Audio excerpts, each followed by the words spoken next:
नमस्कार सर, मेरा नाम राजू है।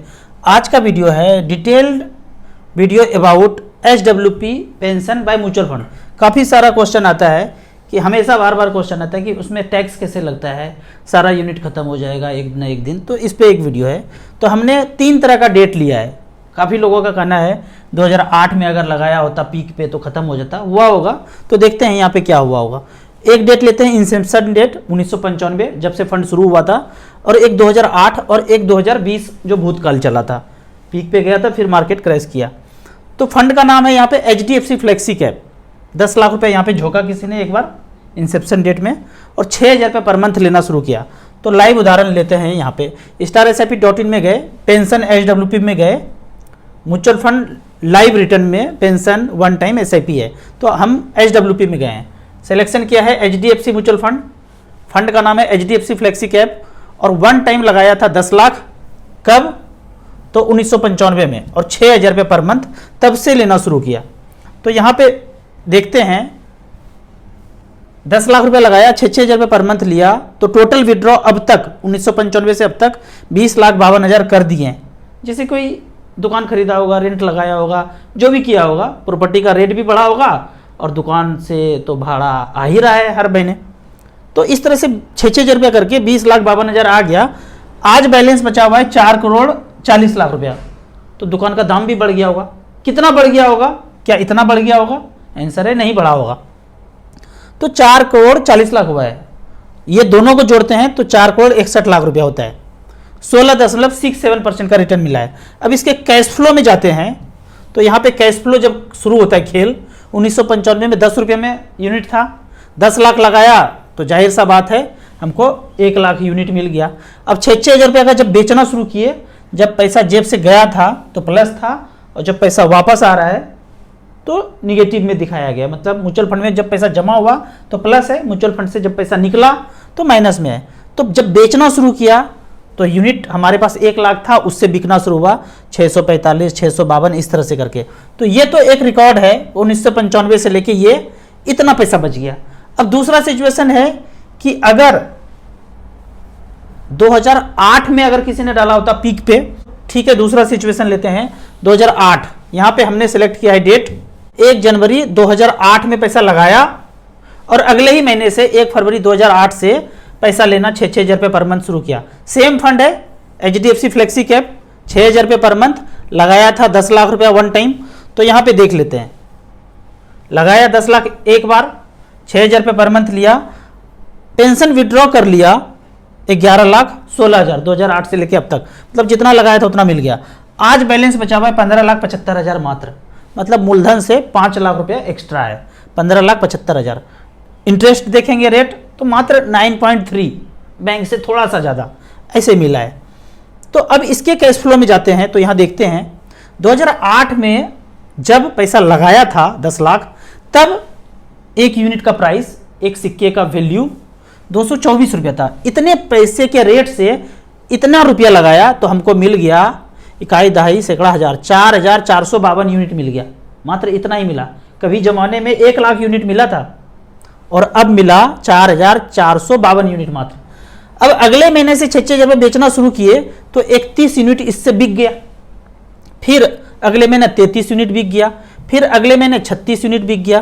तो अब देखते हैं, ये जब रेट था 224, अब ये मार्केट क्रैश किया, 164 पे ज़्यादा यूनिट बिकना पड़ रहा है। रेट कम हुआ और पैसा उतना ही चाहिए खाने के लिए, तो ज़्यादा यूनिट बेचना पड़ेगा। 36 यूनिट बेचना पड़ा। पहले कहाँ 31 यूनिट में काम चला, अब 36 यूनिट बेचना पड़ा। एक समय देखिए 43 यूनिट बेचना पड़ रहा है, तब रेट कितना हो गया था 138 और गिर गया। तो सबसे ज़्यादा देखते हैं यूनिट कब बेचना पड़ा, 60 यूनिट बेचना पड़ा। 60 यूनिट 62 यूनिट तक बेचना पड़ा। 62 यूनिट का रेट तब कितना था? रेट था 96 रुपया आ गया।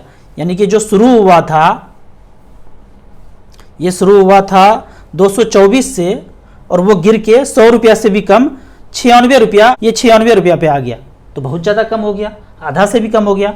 और यहाँ जो है यूनिट भी हमें डबल सेल करना पड़ रहा है। तो ऐसा सिचुएशन आएगा कि आपने पीक में पैसा डाल दिया HWP के लिए और मार्केट गिरना शुरू हुआ, तो यही सिचुएशन आएगा। जैसे गणित यहाँ पे हो रहा है, आपके जीवन में भी ऐसे गणित होगा।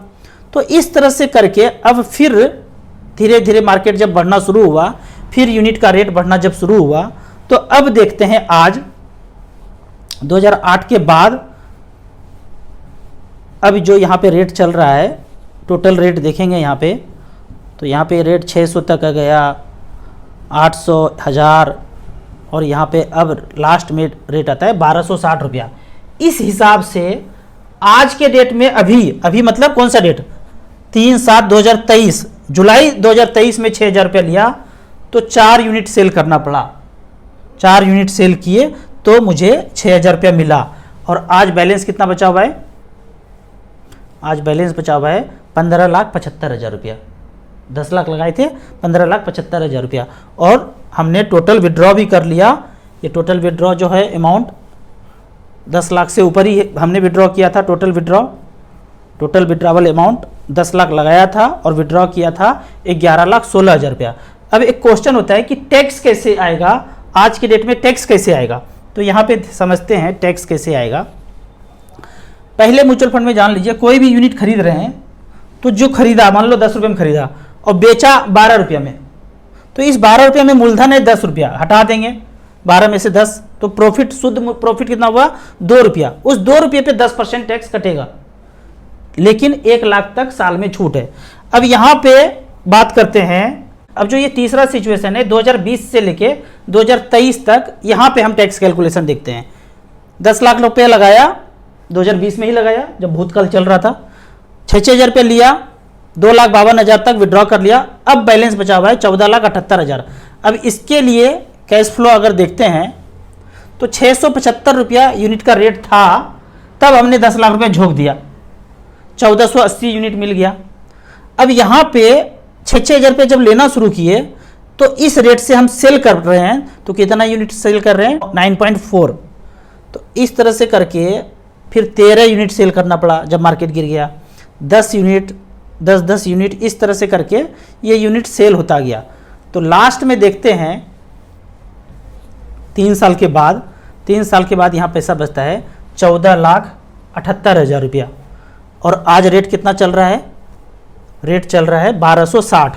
3 साल पहले ये रेट कितना था, जो शुरुआत किए थे 2020 में, तब ये रेट चल रहा था 675 और अब चल रहा है 1260।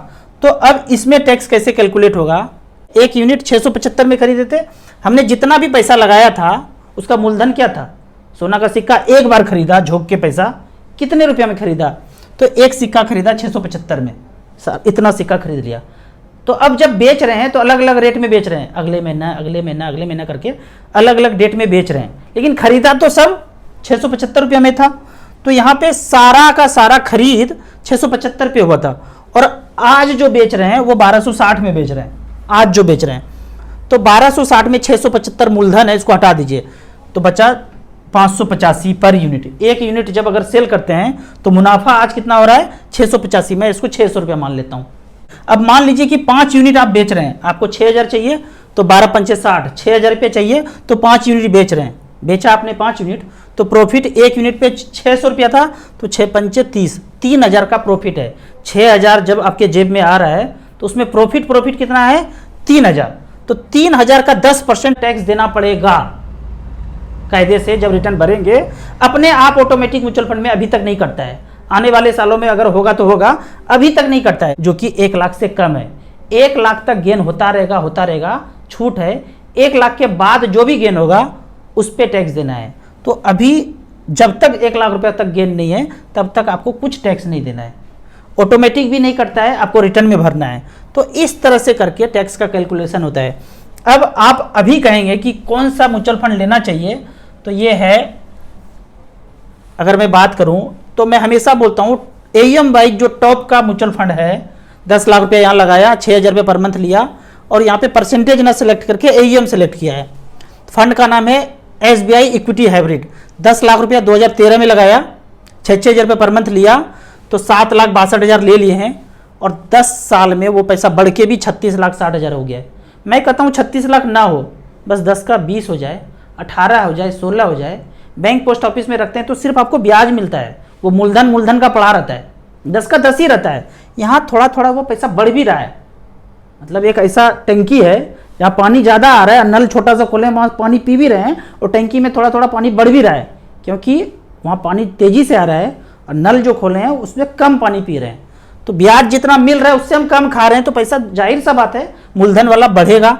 दूसरा फंड है ICC Prudential equity and debt, 10 lakh रुपए लगाया था 2013 में, 6,000 रुपये करके ले लिया, बैलेंस बचा है 42,48,000।